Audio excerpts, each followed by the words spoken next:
directed so many things, including Silicon Valley. I'm going to read them. Insecure, Grownish, Blackish, A Million Little Things, Station 19, Always Sunny in Philadelphia, Atypical, Grey's Anatomy, Single Parents. The list goes on and on. I am so grateful and appreciative to have Pete Chatmon come on aboard. Thank you so much. Hi. Thank you. How are you? I'm doing great. How's it going? I'm so glad you're doing great. I'm so happy to have you because I do this podcast and YouTube as a give back to all the artists who come through the studio or watch and observe the studio. And I really want them to get to know you because you have made a really great career for yourself. And I want to talk about when you started at NYU and your first, your thesis, and I want to talk about that project. But you also, I know you have so much knowledge to give to all actors who want to direct and directors who want to act, all of that, because you also made that adjustment to be able to go into directing for comedy and drama. And that is amazing to me. So Pete, tell us your story. Can we start at NYU? Can we talk? I don't know. Yeah, we've got, having a podcast as well. And, I just got a book deal. My origin story is at the tip of the tongue.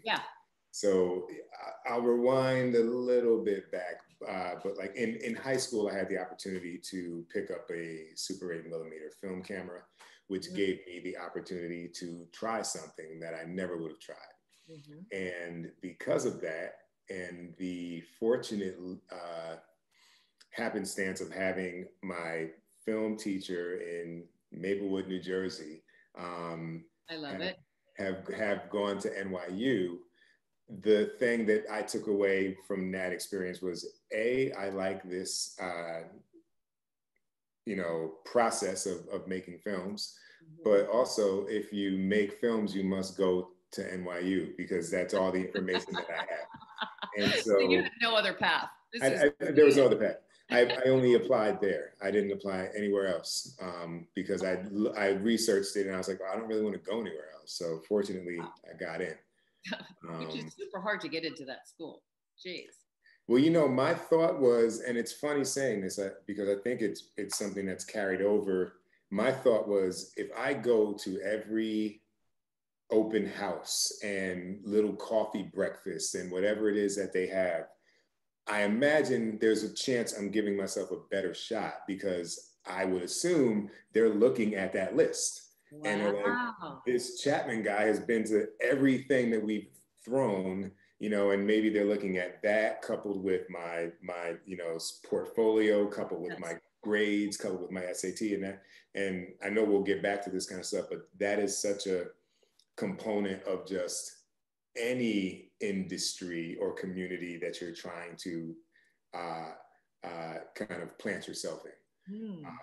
But yeah, I went there. I went to NYU. I was focused on directing, which meant I became focused on writing because no one was giving me anything to direct, which meant I was then focused on producing because no one was going to, schedule it or whatever. Right. And then every now and then I would act in these things because it was a good way to control costs, And oh my God, your dog. I love your dog. That's Motown. Motown. And so all of those things would be, I do all of them, but mostly I was interested in directing and telling stories about people that look like me who were typically on the periphery of the things that I watched. So it's like, we're the doctor, we're the nurse, we're the, or we're like the authority figure, like we're the judge or the, or maybe even God if you're Morgan Freeman. But like, as far as like exploring like interpersonal relationships and like the world that kind of you maneuver through and live through and love through, that wasn't being shown as much in 1995. And so I wanted to direct stories that helped to put a lens on that. Before you got into NYU though, was that life-changing moment with your high school teacher that brought you that camera, that showed you that camera, and you all of a sudden knew instantly that you needed to tell stories? What was that moment for you? Even It was, you. it was two things. So it was two things. It was, I remember doing an exercise where the way that I shot something in some basic scenario, because we had to come up with what we were shooting, it was never great. But the way that I shot it, the teacher, George Chase, was like, that's a really smart way to shoot that. Like you did that. Like, so in a nutshell, it was like a character coming from a train platform down the stairs to the street level to a payphone. And I had them get off the train. And then the next shot was like payphone days, right? So this is even more. Yes. But it was, then the next shot was looking up at the, like, you know, Bell Atlantic sign and tilting down as the actor walked up to it. And everyone else's films would have been get off the train, open the door, walk down all the stairs, open the next door, come around the bend. And so that kind of acknowledgement, I was like, oh, well, that I just did that because that's what it felt like I should do to put the puzzle together. Yes. And then beyond that, it was seeing Do the Right Thing. And that was the first time I saw it after it had come out, because it came out in '89. I probably saw it 4 years later. But it was the first time that I saw the life that I knew presented on the big screen.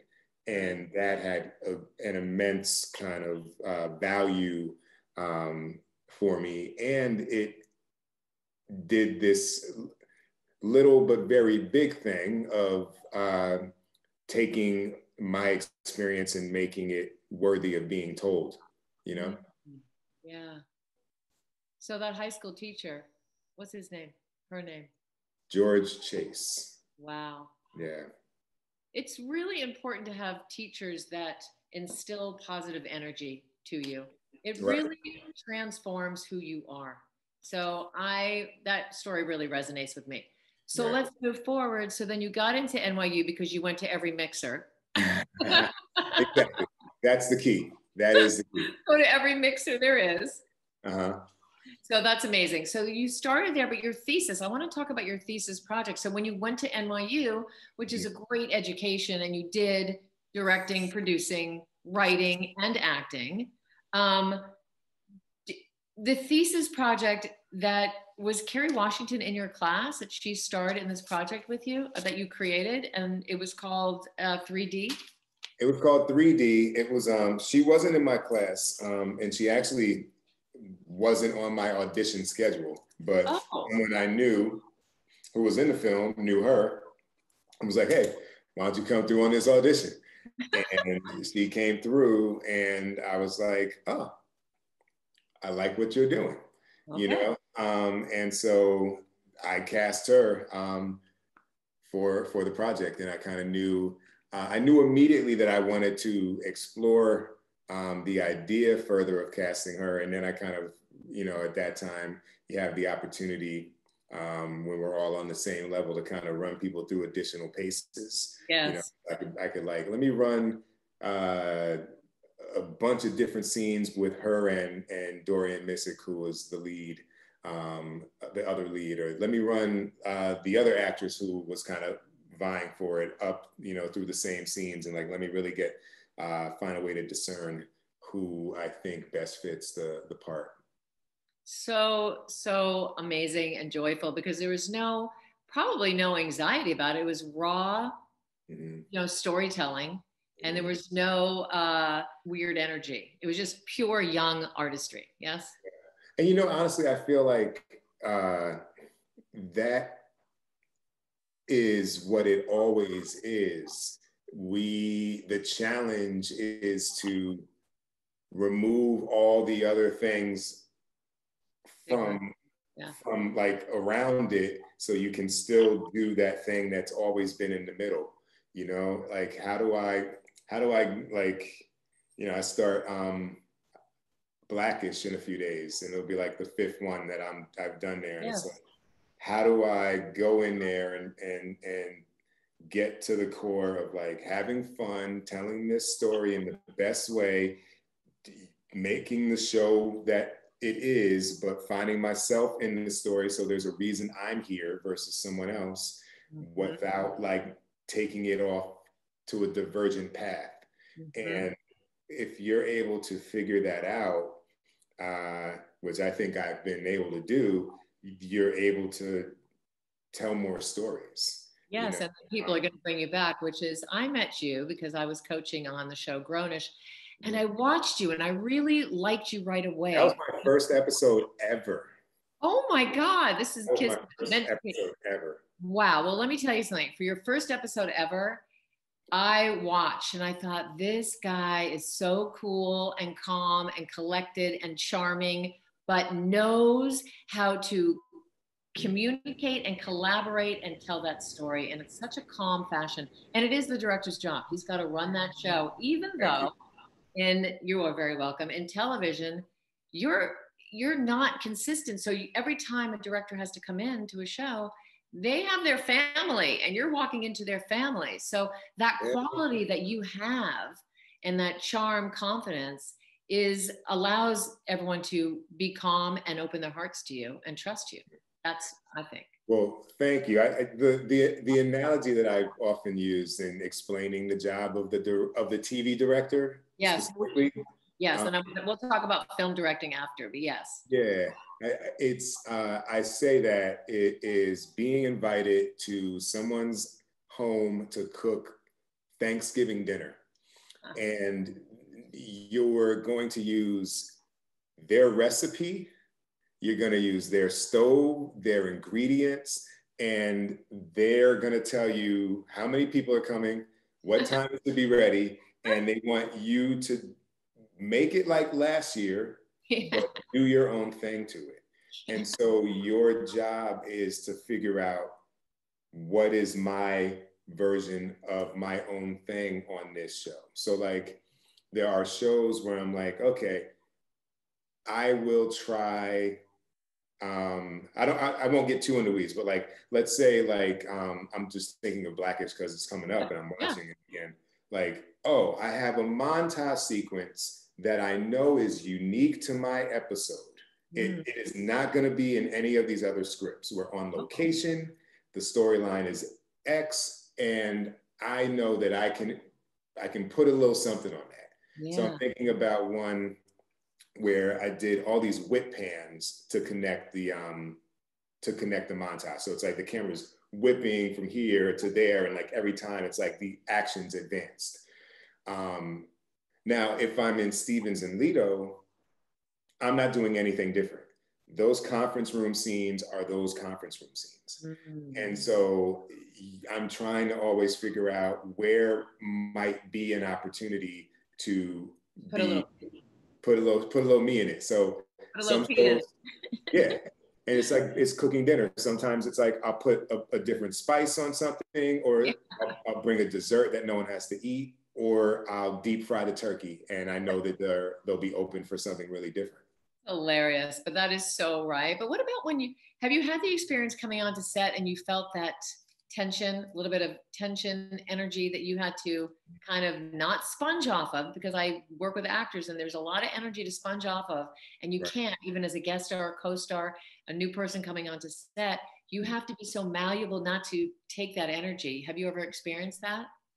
All the time. I feel like my job and the actor's job is a job of it's a job of Zen to some degree, right? Because I always try first to think about what the other person is going through or where they're coming from. So I know that, for all I know, the last 3 directors could have been garbage, right? And so then I show up and they've had 15 days of garbage, and they're not necessarily open immediately to what I might step up and offer with my first note or my first like hello. They're like, it's been whack for the past month. Yeah. And so I know that that's possible, whatever, however you are. I'm just here to like be a fresh injection of perspective that complements what you do. And maybe if I'm lucky, I can re-energize you to do the thing that you love. Yeah. And let's just make it, and if I can come in where I'm like not receiving anything, because I don't necessarily know what you're giving me. So why am I responding to it as if I do? It sounds very spiritual. Are you spiritual in that way? Because that is a very high place to come into a mindset. I mean, I think, I'm spiritual in the sense of trying to find my own peace and tranquility, and just, I just look back at everything that I go through. Like, I remember when I was doing all the meetings before I started really working consistently. And I was like, I have meetings that I think went well that didn't turn into a job. Right. I have meetings that were like weird, and then I got the job. Yeah. So my actual job is to go into all of these rooms prepared and to present what I've prepared and be nimble in responding to what I get back from the people. But to think that because it went well is going to equal the job is putting an expectation on something that I can't. It could have gone well because they just got married and they're happy today. Yeah. And then the other one could have gone poorly because like they don't, something in their life happened and I'm receiving that. So like, I just give you me. That's amazing. But what you just said about you can give the best meeting and not get the job, same thing for actors. You can give the best audition of your life and leave going, I rocked it, that's it, they're going to hire me, you never hear anything. So it's the same thing for both. So what would it be when you first started? What was that turning point? So for people that are directors that are just starting out, that happen to be listening and they're going to tune in because they want to hear your voice, what is that process? Do you have to get an agent? Do you have to, how do you have a reel, or to even get started? What's that all about? So my guiding principle is to create for yourself. Mm-hmm. And if you are not a multi-hyphenate, you're just singularly focused, chances are other people who can do the other jobs that allow you to create a project. Mm-hmm. And so my guiding principle was always, well, if I just make as many projects as I can, as often as I can, exploring the themes that are important to me, then I'm doing two things. I'm getting better as a storyteller. I am increasing the volume of work that might potentially connect with someone and make them be like, oh, I like what you're doing. Come over here to this thing.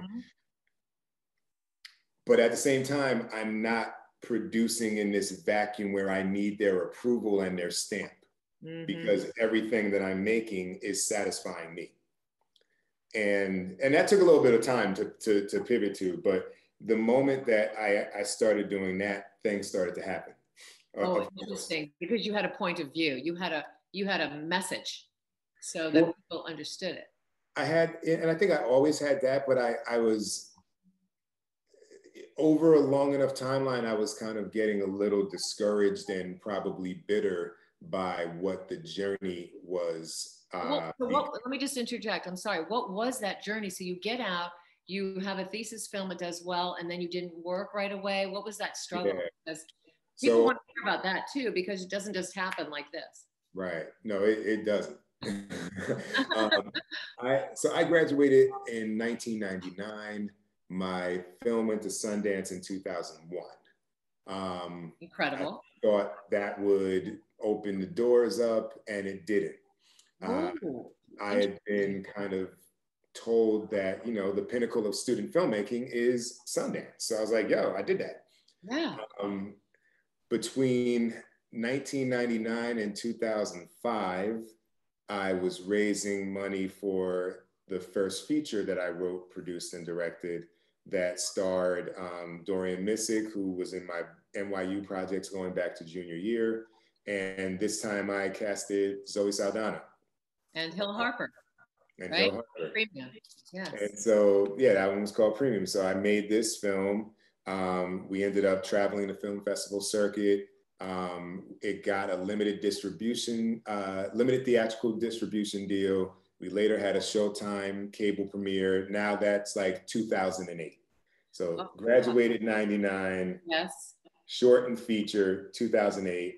And what did you do? You just believed in yourself so much that nothing was going to stop you. You kept going, because I would think that after going to Sundance and not having anything happen, that you could go two ways with that. You could just close up the house and just move on to something else, or continue. So you believed in yourself. Right.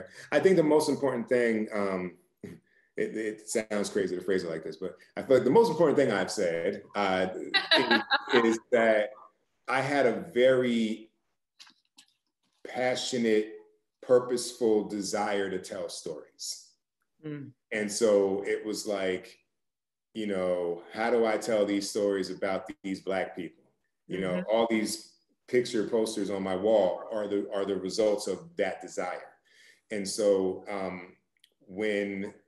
all this while I'm working at NYU, I'm teaching, but I'm also working in an administrative capacity, like in the production office, like working with students. Wow. So then I make a featured documentary about Black tankers in World War II. I make that between like 06 and 08. In 08, I co-write a script, a heist screenplay, because I started to, a friend of mine was like, look, maybe you should do something genre, because that might, you want to be all smart and shit, you know, and like, maybe you should do something genre. And so I was like, cool. And we wrote a heist film, which of course was all smart and shit. And it had historical fiction anchored in it. But I won this competition at Tribeca.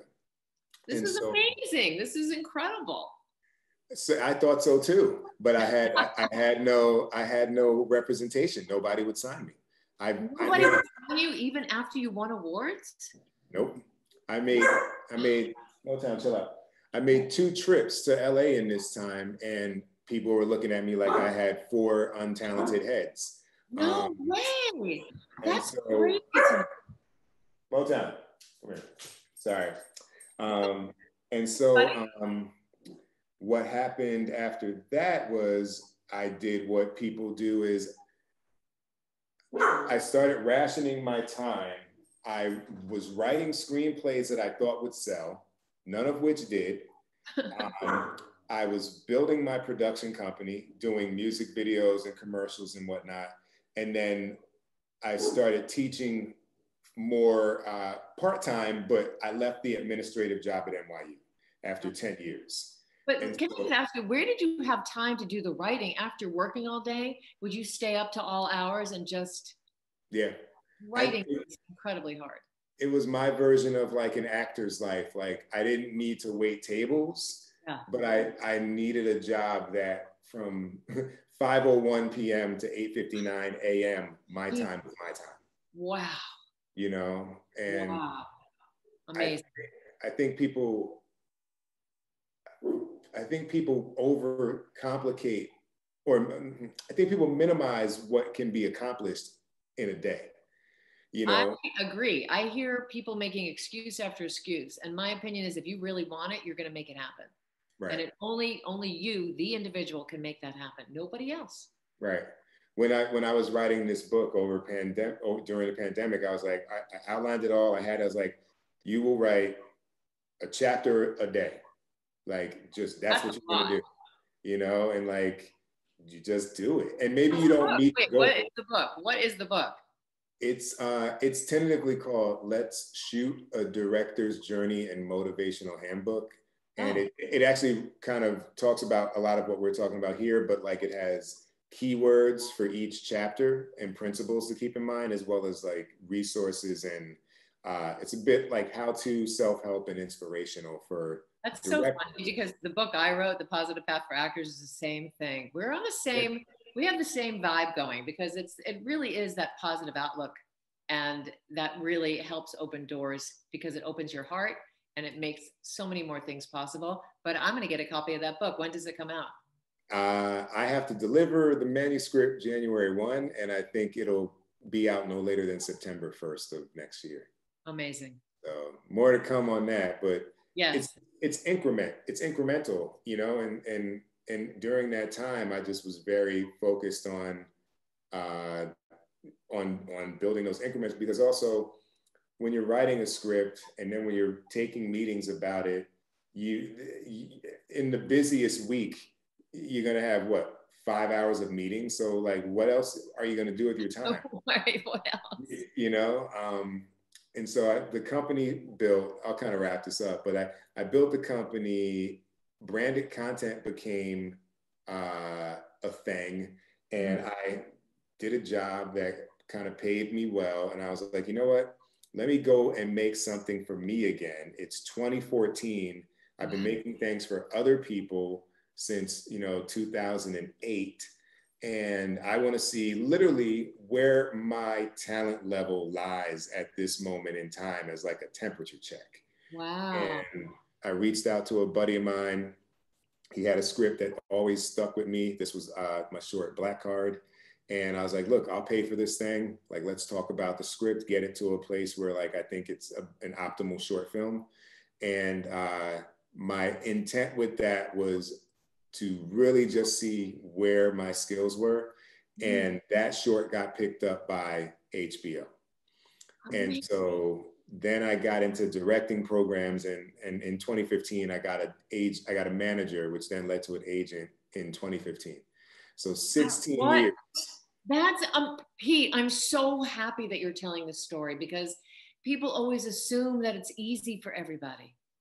16 years of massive amounts of commitment, but you're still not stopping, which is so incredible, because you have the podcast, now you have a book, and now you're still writing films, and now you're directing every episodic, comedy drama. It's crazy. So after you got this manager, was the agent the breakthrough that set up all of a sudden television meetings? It was a combination. I mean, I'm very happy with my folks. They work in tandem. And I met with a bunch of different agencies, and I ended up going with a boutique one, because my assessment was, you sound like your money is really tied to me making money. Yeah. And I feel the passion behind you.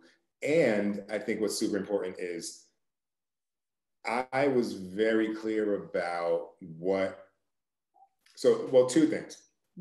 They helped me focus on picking a lane, because my thing was like, well, look. Oh, interesting. I've made 2 feature films.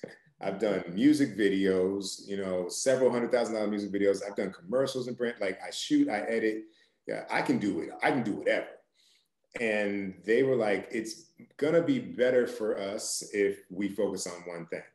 And so the decision was to focus on half-hour single camera comedies, because historically, whether actors or directors, I can look at examples of people going from comedy to drama, but I don't really see them going from drama to comedy. Yeah. And so with that, I put together a list of shows on every network, broadcast, basic cable, premium cable, and streaming. And I said, look, here's 30 shows, 25 of them I feel like it'd be cool to do, and like 5 are like, and I don't mean to diminish it, but like, I would do well with this show. I watch it, I get it. Yeah, you feel connected to the world. I feel connected to the world. And then, 5 of them are like Insecure, Silicon Valley, shows I would eventually do. And we then made a plan to meet all the people connected with those shows. So over 2 to 3 years, I had hundreds of meetings, and, it all kind of loops back in with the fortitude, the luck, I guess, of the fourth program I got into. I did Sony, then I did HBO, then I did NBC, and then I did Disney ABC, and I shadowed on Blackish. And I had met Kenya back in 2002 on one of my LA trips when we were just at a Fat Burger. I knew we had a bunch of mutual friends and we were just all talking about the things we wanted to do. Wow. And so 14 years later, I'm shadowing on the show. Here's someone who's aware of what that journey has been. And he was the first one to say, I'm going to give you an episode of the show. So he was the first job. That's amazing. He's such a cool guy. And I love all his success because he deserves it. He right. just is a giver, yeah. Really awesome human being. So can I just ask you, so after you got the agent and the manager, so you didn't have a formal meeting? Because I want people to know what that looks like for a director. When your agent calls you, you have to meet this person or this person. And I also want to go backwards. What were the programs at Sony that upcoming directors need to be aware of? Right. So when you say, did I have a formal meeting with whom? With like the executive producers of the show to have them meet your personality. I mean, how does that go? Yeah. Yeah. So every job for me, so I mean, I think there are similarities for the actor, right? There's obviously the casting director, who's a bit of the first line of defense in some cases, right?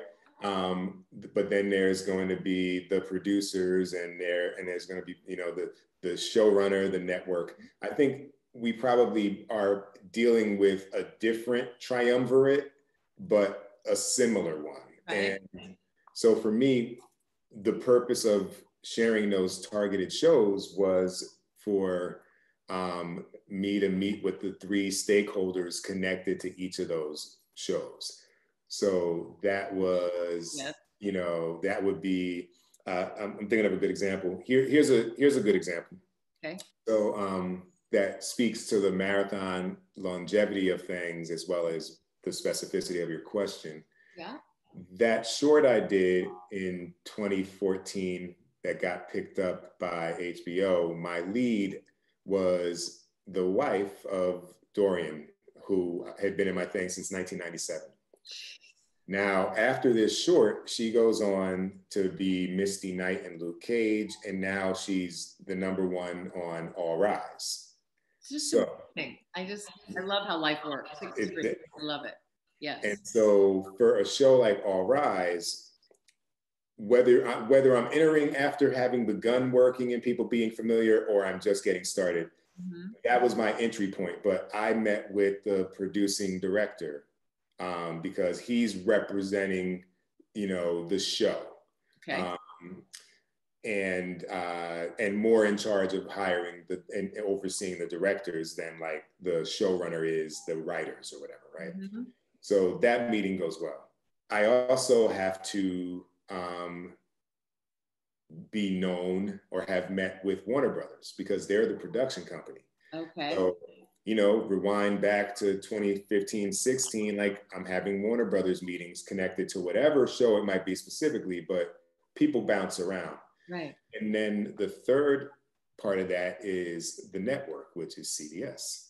And so none of these three entities want to go to bat over whether or not I should direct, or because they need to go to bat over the season arc or a particular script. Yeah. So that's why it's so important to have some like social currency and know as many people as possible. Connections.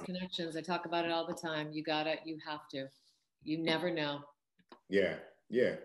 And the programs were a bit of a mixture of nudging you toward building your first relationships, right.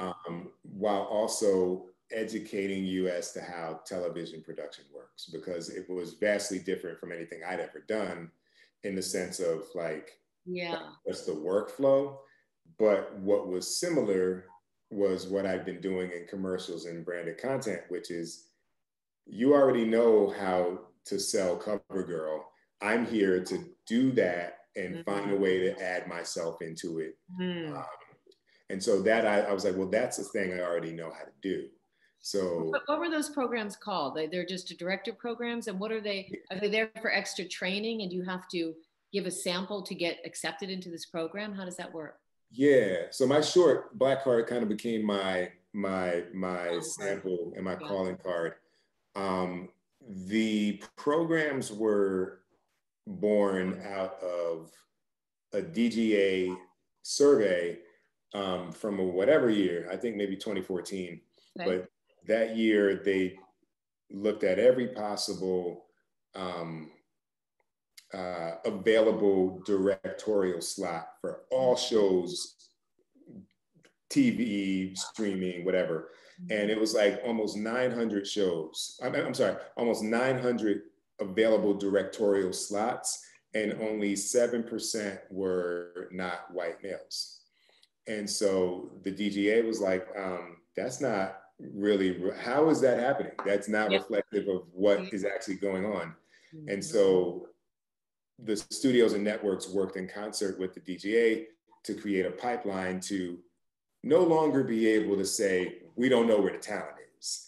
And so a lot of these programs were, you know, you go there, they've seen your work and you're meeting executives, or you're getting to observe on a show, or you're getting a little boot camp education around how the industry works. And if you're, and they all are designed differently, but it's, if you're able to figure out how to best navigate that, you're giving yourself a fighting chance to stand out from the crowd and get in front of people who were not,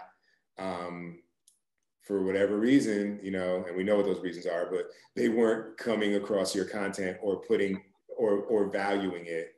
And so people like me who had been out there, you know, a tree falling in the forest for, you know, 15 years, now, you know, there was somebody ready to at least know that there was a forest. And wow, it's incredible. I love this story so much. And then all of a sudden, and now, like from that first job, did it just take off from there? It just bam. Because you're one of the busiest directors now. You are back to back to back. It was, and now I'm super thankful for it. It was, you deserve it, I feel like it was a best laid plan that worked out, because all of the meetings, when it's like the hardest part is like you need that person to give you the first one. Yeah. And that is, and I understood that. I knew like me raising $500,000 for my first feature was a unique event, because there is a different kind of emotional connection for the investor than your second film. Your second film, the first one had better have been good. Yes. And by good, it had better have made money. Yeah. Right? And so there's a particular kind of like, oh, I gave so-and-so their first job thing that you'll be able to benefit from. But then how do you get the next one? And then also, do you get hired back? Like being hired back for a show is like the proof that you are hireable. Yeah. And so I was fortunate to have gotten my first job with a prolific creator who has an ecosystem of shows, you know? But at the same time, I had also been having meetings for 2.5 years. So once that first thing happened and I'm able to keep in touch, I've been keeping in touch with all those people, and I'm like, hey, guess what? This thing is on the air. Yeah. Then there were people, quite specifically, the first program I did, they were like, more or less, they were like, we're not going to be the one to give you your first show, you know? But after I got a show, then I met with them again, and then they put me in front of the creator and executive producer of Atypical, and that's how I booked that show, by keeping that relationship alive for the 2 years you And know, how did you keep that relationship alive? Emails, phone calls, just keeping them abreast of situations? just What did you keeping do? them. I think that, you know, I talk about this in the book, and I talk about nurturing, not networking, Oh, right? good. Yeah. Because I think people, when I hear networking, I hear the person, I hear, or I envision, you know, it's not COVID. We meet at an event, and my name, you know, is 5 seconds from having been said, and you're looking over my shoulder for somebody better to meet. Mm. And even if I'm just trying to get my foot in the door, you know, I remember that shit. You know what I mean? And like, and if I am, and it happens at all levels. It Oh, still of happens, course. right? And Yeah. so how do you nurture a relationship? Well, you have a genuine interest in that person. Yeah. You know, you see, you follow the trades, and you're like, oh, that person that was in the writer's room on this thing that I did, and oh yeah, look, I do have their email. I saw they just got a show picked up over at ABC. Yo, man, congrats. You know, like non-burdensome communication. Oh, I love that. Non-burdensome communication. That's incredible. Yeah, and that's kind But of because you generally like the person, you're generally intrigued. You're not wanting to get anything from that person. You're just in the give. right. I think that if you stay in that give and you really are truthful to what your higher purpose and passion is, it all comes. I mean, you're having so much success. And I mean, like all those people that were in your class at NYU, only how much percent of those people have that drive to keep going because you never know, you know? Right. Yeah, it's. I mean, I think about all of the times that I could have said, "All right, I gave it the old college try," Yeah. you know, and Wow. I would not have been, you know, I had done enough things that people could have been like, "Well, he fucking tried," like, you know what I mean? Like, Ass off. He did it. yeah, Yeah. like, but I think like I said before, I think that the reason you're doing this is so important. Mm. You know, like if you're in it for fame, if that fame doesn't come quick, good luck. Yeah. If you're in it for, because it's not like it's not a meritocracy, you know, and it's also not, and it's also subjective. It's not like, you know, if I score the most points and grab the most rebounds, I'll get drafted. Like, Correct. so what do you do in the wilderness? Right. You tell stories, which is what you always wanted to do. We just happen to be in an industry where you can get paid well to do it. Yes. So amazing. Okay, so what's next for you? Are you booked for the rest of the year? Well, the year's almost over, but I mean, how does it work? Do you get booked into 2021? Yeah, I mean, it's COVID, so it's hard to apply a standard to it, but Right. like, what normally happens is around March, April, May, you start getting booked for July to December for like broadcast stuff, and premium cable stuff. And then around November, around now, when things get their back order, Yes. and they're like, oh, now we got to fill in those slots, and then the cable stuff begins to happen. So I'm gonna start Blackish Monday. That'll be the last thing for this year. In January, I'm gonna do The Unicorn. Then I'm gonna do 2 episodes of You in February and March. Then I think I'm back for a season finale, and then I just had a meeting about an Apple show in May, and another hopefully new HBO thing in June. So Amazing, Pete. It's just so great. But you know what it stems from? Your conviction and your desire to tell those stories. It really, really does. How did you make that transition though? You said you started in comedy. How did you make that transition into drama? Because that's not so easy. right, What you have to do to build that trust? it's not easy at all, and I think that you know, there were, so on that list of all the shows that I gave to my agent and my manager, there were dramas on there. Yeah. And so it was, so we were all aware that this was a thing. And so let's say I met with someone at a production company that I'm meeting about a comedy, but you have a drama that I'm interested in as well. I'm changing my elevator pitch.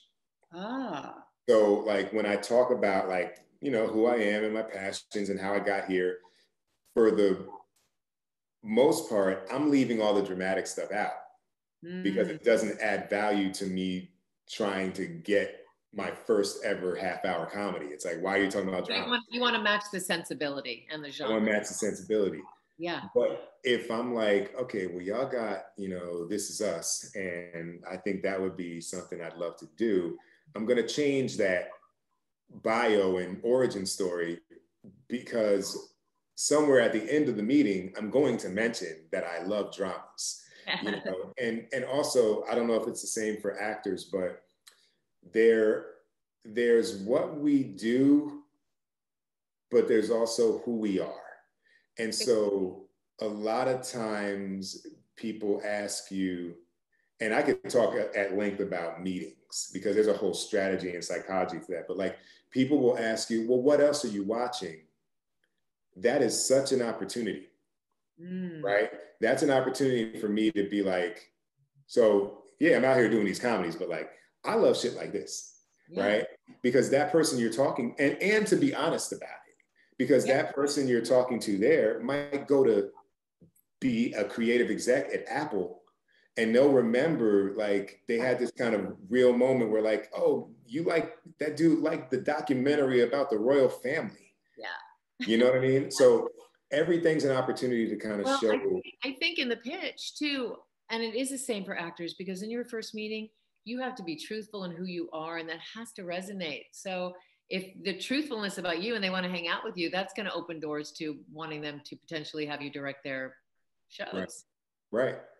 And I think if, you know, finding a way to just be, to design, to design who you are to some degree, to know who you are, but then to hop up to 10,000 feet and say, how do I take the truth of everything that I've lived and experienced and that I want to do and design a presentation of it that is useful for me for where I want to go. That's awesome. Do you write, do you write out like a monologue for yourself, like a comedy version monologue for all that genre, and then for a drama type, so you just have little hooks so you can tell different parts of your stories? I'm all about that. Like, I feel like, I mean, I just had a pitch today. I had my whole thing written out and I know what I'm going to say, but like, there's certain like things that I want to make sure I say because that wording resonates. Yeah. You know, and sometimes like, I don't want to leave it to chance to like flub what could be a button on a part of the pitch, you know what I mean? Yeah. So it's really designing the experience. And we're doing that, you know, from, I view like a meeting is your first opportunity to see how I direct almost, right? Mm-hmm. Because if I go into a meeting and I'm with someone who talks a lot, well, how do I get it back on track to what I came to talk about? You know, and then if I'm in a meeting with someone who's shy, well, we're not going to be here silent. So like, how do I do that? And in that is subconsciously the directorial experience, you know? You're shaping it in the meeting. You're shaping a beginning, middle, and end to the story, your own story. You're closing the deal, but that's what actors have to do too. And they have to really, it's all the same. This industry, you can't be without each other. There should be no, you know, odd, you know, levels, because you need the writer, you need the executive, you need the director, you need the artist. Mm-hmm. So it's all one. You are so fascinating. I would like to do a whole episode about the meeting, because I think people really, it's so important, your meeting as actors and writers and everything, because you're pitching yourself, but you have to be organic and truthful and real and connected. And then you have to be so aware of the people that you're connecting to and what their vibe is. But to the actors out there, it's no different than all the prep you do to know your lines and then get to a place where even though you know exactly what you're going to say and do and feel, you remove what you need to so it can be real. Yeah. You know, it's where, and I think we just get in our own way, and you gotta lose the desire to be fucking liked. And that doesn't mean to be harsh or rough around the edges, but like, here is me. Yeah. And 1000%. then you'll find that now, unless you need some work, but like what you'll then find is you're gonna find the people who've been looking for people like you. You know, and for whom you joining their team is the perfect fit. So now you're working on things where you can be yourself, on projects where you add value, you know, and now like that's the goal. Yes, that is so incredible. Before we close out, and I end this podcast with 3 positive tips for directors out there. But before we do that, I want to just quickly mention your podcast and what that's all about and how people that tune in today can find you on that. Right. So thank you. I appreciate that. My podcast is called Let's Shoot with Pete Chatmon, hence the title of the book. And it's basically, I try and have conversations with directors, screenwriters, showrunners, executives. That's going to be my new thing, to get some executives on. And basically we talk about what makes a good story and why stories will always matter, while framing it through the particular guest's job. And the idea, much like what you've designed with your great podcast, is to just, you know, talk long enough that we get away from sound bites, you know, and I riff because I connect. I just want people to learn. I want people to feel like they're making a connection and learning another element. And it's give back. And having and feeling like almost like a third guest at the coffee table, you know? Yeah, hanging out. So that's what it is, and it's great because I'll be sharing some of the conversations from the podcast and the book for directors, and you know, going back to community. You know, I had a podcast in 2011, and one of my final guests was Issa Rae, and that kind of community building was, without a doubt, helpful in being able to do the show within the show in season 2, and then eventually an episode in season 3. And so she was actually my first agreed guest for the new podcast. Oh, it's amazing. But then I've got directors like Michael Spiller, Seeth Mann. I've got Rob McElhenney of It's Always Sunny and Mythic Quest fame, Simone Missick. So it's really a good, relaxed, educational, honest, keep it 100 conversation for people who just want to know what this industry is really like. Yeah, and so many people are on the outside, they don't know, and they want to get in and they don't know how. Yeah. And if you guys out there listening, you really want to get in, you will find your way. And you just have to be courteously aggressive doing it. You just have to keep on, you know? Yes. You really, really do. I know as an actress, I paid people. When I was an actor years ago, I would find out projects. I would go to Warner Brothers, and this is pre 9/11, and I would drive onto the lot and I would pay the guys in the carts to drive me to the casting offices. I did whatever it took. Right. You got to do it. It's game on. You know, you got to treat it like an athlete, and it is game on. Yeah. Before we close out, Pete, I adore you. Thank you so much for coming. Give 3 pieces of advice for young directors out there. So 3 pieces of advice. Yes. A positive inspiration, please. Positive, yes. In no particular order, just as they come to me. Okay. Find your voice. I feel like You can find it through making films, but I honestly feel like you'll find it through lived experience and researching other people's experience, watching other things, reading other things. But without a voice, I don't know what you're really doing as a director, because a voice gives you a perspective. So find your voice. Then I would say master the craft. There are, what I most appreciate about the long journey is that I've learned by virtue of necessity and desperation to do so many things that make me immensely good at my job now. And so I shot hundreds of those branded content videos. I edited hundreds of those videos. I've done production design.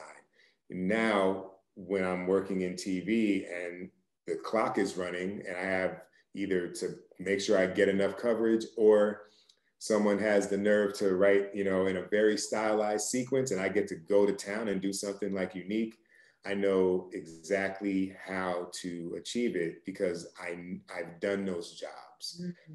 And I think that you'll be able to have a voice, but you exponentially elevate your ability to say it the way you want to say it when you know how all of the different pieces move. So find your voice, master the craft, and